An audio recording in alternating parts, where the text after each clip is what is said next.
just mixed some paint up, boxed another drum in, and I had to tint it up to the grey pebble quarter.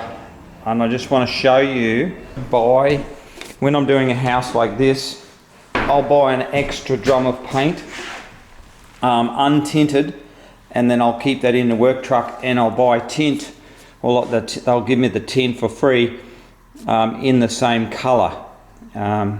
And I'll have that in the vehicle, so if I do happen to run out, I can just get the untinted one out and box it in. In other words, tint it up to the same colour and then keep using it. Now, if, for example, I don't need that paint, I can use it on another house, or if I really want to, I could take it back.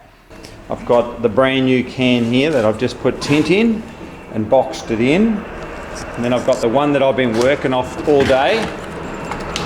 So we want to just make sure that they're both the same colour before we go any further. So we'll just get something like this. Okay. Sorry about the noise.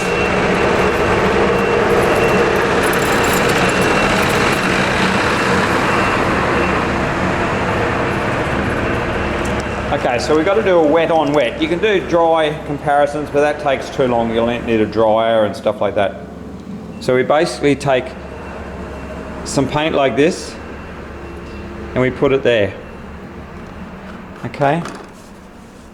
Then we take this paint and we put it right on top of it, beside it. Okay, just beside it right there. And what we can do is actually look at the comparison between the two. Now, as you see there, there's absolutely no comparison. It is perfect. I'll say no comparison, it's perfect. Let's try it again. Okay, so I'm happy that that is the exact same colour as the one I've just made up. So that's how you make sure that your two colours are the same before you continue on, just like that. So another helpful tip from the painter.